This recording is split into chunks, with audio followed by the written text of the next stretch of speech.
Welcome to the Gospel Addict Podcast. I'm Greg Bryan. And I'm Jim Reske. We're gospel addicts because we believe the gospel of Jesus isn't just good news, it's the best news ever.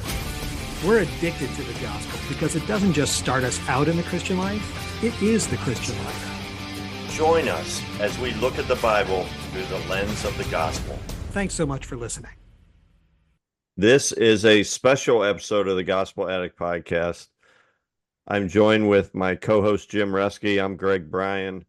And we want to kind of go back to the roots of why we even do what we do. Why do we call ourselves gospel addicts? A lot of it stems from one source, and it's a man who sadly is not with us anymore, but he's impacted our lives in so many ways. It's Dr. Tim Keller. And Jim and I have had the privilege. Well, Jim has actually attended his church in person, and I've visited his church before when he was alive.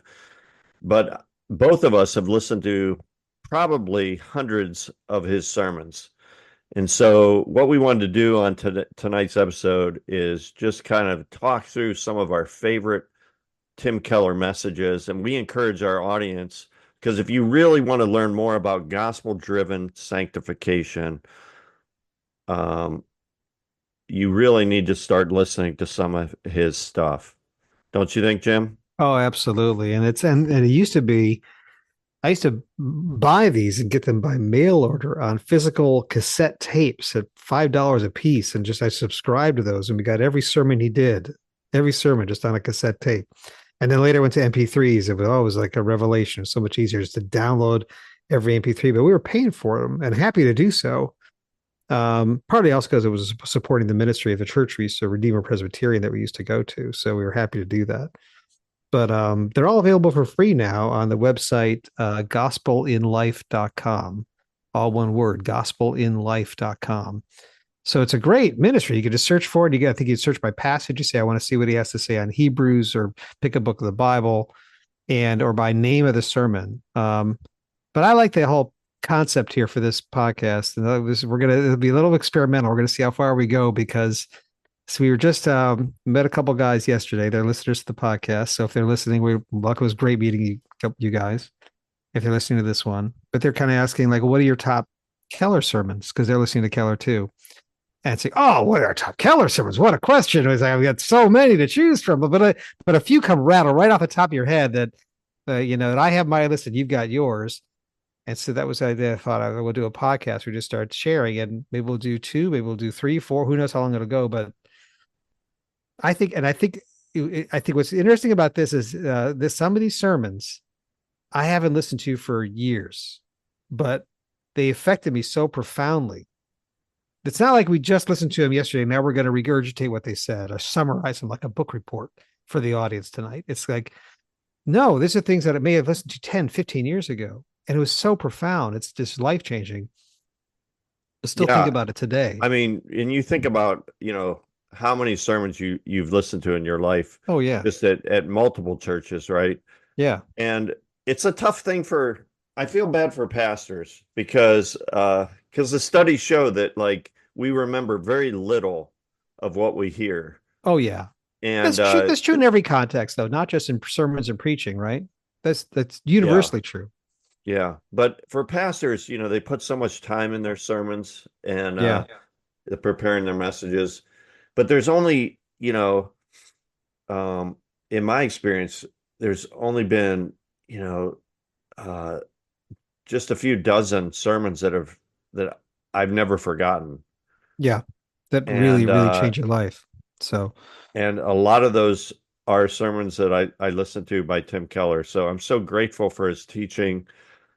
So Jim, what is your, I used to have a top 10 list, and then now I feel like I have a top 40 list, because the more you listen to, the more favorites you have. And I actually I'll struggle giving you my exact top 10 list, but I will, tell you ones that I know that you will not regret listening to.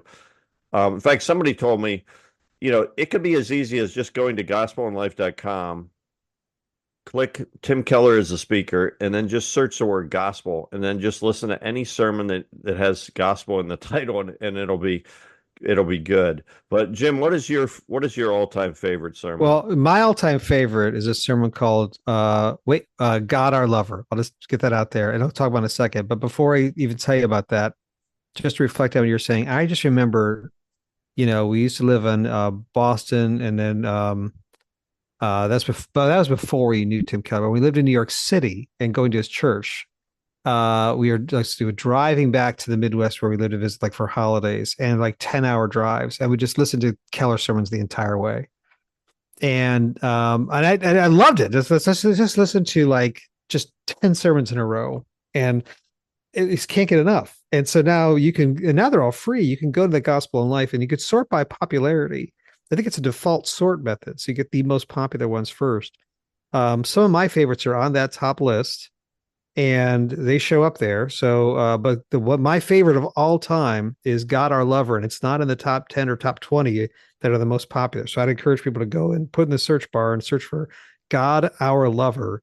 It was part of a 4-part series. It was, I think the other parts were God Our King, God Our Friend, and um, God Our King, God Our Friend. I forget what the fourth one was. There are God four our attributes. Father.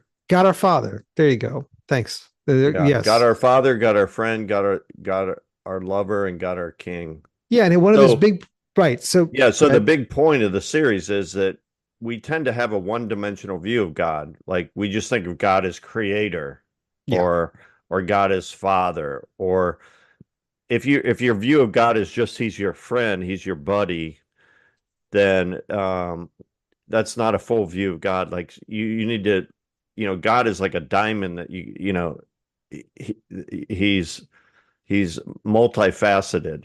Right. And so, but what is it about this particular one, God our lover? Because it's I'll tell you what, like um some other religions would really struggle with this one, Oh, because yeah. yeah. I mean it's can be offensive. Well, you're in full-time Christian ministry. I know someone else in full-time Christian ministry. They asked me the same thing. What's your favorite Keller sermon? Because they want to send a link or a copy to all their supporters and people they do. And I said, God our lover. And they pull back. They're like, yeah, I don't know if I can do that, because people are going to a lot of people will hear the title. They won't go listen to it. And they'll feel like that rubs them the wrong way. Like, what do you mean, God our lover? And certainly when you say God our Father, yeah, I've heard that before. God our friend, yep, I've heard that one before, right? But when you say God our lover, the whole concept is revolutionary. Right. But Keller does it from Ezekiel 16, and we won't regurgitate the sermon now, but you should go listen to it. That's part of this. The whole thing is to whet your appetite to listen to it. But Ezekiel 16 is that story that of where the prophet is saying that God's relationship to us is like someone who goes around and finds an infant, An uh, abandoned girl. an abandoned baby girl, and the biblical text is really kind of raw. It says like, I saw you kicking in your blood, like a newborn baby that would be thrown away, and I took you and I raised you. And in the text of Ezekiel, it says, then when you were older, I kind of put my cloak around you and loved you, and but you gave yourself to all these other lovers, and yet I love you. And so the whole notion, and Keller brings this out masterfully, that God is a smitten lover, that he is smitten with us. He says not just the way a king, like if you say God is our king, he looks at us the way a king responds to subjects, right? And he's and that's a common conception. A lot of religions too. You say, well, God's my king and I'm his subject, and he is authority. So if I do things wrong, he can just crush me. But the notion that God is looking at you the way like you're he's a smitten lover looking at you. And Keller says that the image that the God of the universe gets down on his knees and like goes like a proposal to you, and wants you to be close with him, wants that kind of intimate relationship with you. It's just groundbreaking for me. I never heard anything like that before, And then he's a smitten lover, but also is a wounded lover because of what we've done to him. Right, because of our sin, right? Right, and So that the thing is just back to that first point, God being a smitten lover. Um, we always think about our love for God. Yeah, and you're supposed to have But more of it. You should be right, better about like it. Right. a lot of like Bible teaching is like how we can love God more. Uh-huh. But this is, revealing in God's incredible love for us. Yeah. And Yeah. that it's way beyond what I think most of us think about. And I don't think it's in this sermon, Greg, or maybe it is, and you can correct me because I haven't listened to it in years. But there was a sermon in which Keller says, you have to think about the way the Bible describes Jesus looking at the marks on his hands that he still has now in eternity. So that even the risen Christ still had, because he went to Thomas and said, "Put your hand on my side, touch your." So in his resurrected body, he's still the marks on his hands, but they're like symbols of us. And the way Keller describes it, again, I don't think it's this term. I think it's a different one. He said he looks at that like it's like what he did. He looks at it like as an aesthetic experience, Hmm. the way you and I would look at a gorgeous painting and say, wow, I just love that so much, or an object of beauty and desire that you would love so much. Yeah. And the I've way that heard that God, concept before that like in heaven, the only person with scars is going to be Jesus oh, interesting. because we'll have glorified bodies. So Yeah. people, will have new bodies, perfect bodies. Can't wait. Um, the only one scarred in heaven is Jesus, and that's powerful what you just shared there. So then Well, anyway, yeah. he talks about God, the wounded lover, because of basically just the way we treat God. Yeah, so this was the big revelation, okay, that I had not heard before I listened to the sermon. So encourage all the listeners to go listen to it. The big revelation for me was the notion that sin is not just breaking God's rules, it's breaking his heart. And Keller Mm, uses this passage from Ezekiel to say the thing is, if you don't understand this about God, he is the smitten Lord in love with you. And when you sin, you're not just breaking his rules, you're breaking his heart. And I remember once he said, if you think of God as like a, just like a teacher in a classroom, like as a peeved, irritated teacher, when you break the rules, like, oh, you kid shooting spitballs again, you're breaking the rules. You have one view of God, like, yeah, yeah, yeah, he's always uptight and he's breaking it. I say he's not just breaking his rules, you're breaking his heart. That was revolutionary for me. It changes your whole yes, conception of sin, and it makes you realize my conception of God is way too small, but my conception of my own sin is way too small. that is so true. And then that in that same point, he talks about the problem is we're addicted to other lovers. That's our Yes. problem. And whatever we look to besides God to make us desirable becomes our lover. Yeah. Yeah. Um, Wow. but breaking It's God's so heart. true.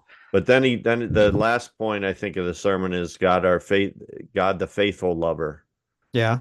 and how he's fixing us. And that's atonement, right? That's where he breaks. I remember Yes. that sermon brings up at one atonement is broken down to at one minute. God's reunifying us. Yeah, making us one. At one meant atonement is making us one. Right. Right. So, and Jesus, of course, is the faithful lover who's sacrificed himself for us, even though we were the wayward one, the unfaithful one. Yeah, and he Going to find brings in the our cross. He brings in the cross and how always. God, where does God make himself vulnerable? At the cross. Right. Right. Jesus stretched out his arms on the cross, made it him himself. God makes himself vulnerable as if like he's getting on his knees and begging us like a proposal. And Jesus made himself vulnerable on the cross. There's so many times we were talking about this yesterday. We were meeting with those guys or listeners of ours we met. So many times that I'm listening to Keller's sermon, I think, well, maybe this one will be a dud. Maybe this one will be one that's not so great. And they're all so great, but maybe this one is one of his off days. And then it's not. It's phenomenal. It just brings you because they all bring you back to the cross and I'll bring you back to Jesus, and all but it's so many sermons that you and I've heard over our lives end up being tips and tricks, right? They end up being 5 things you need to do to live the Christian life better.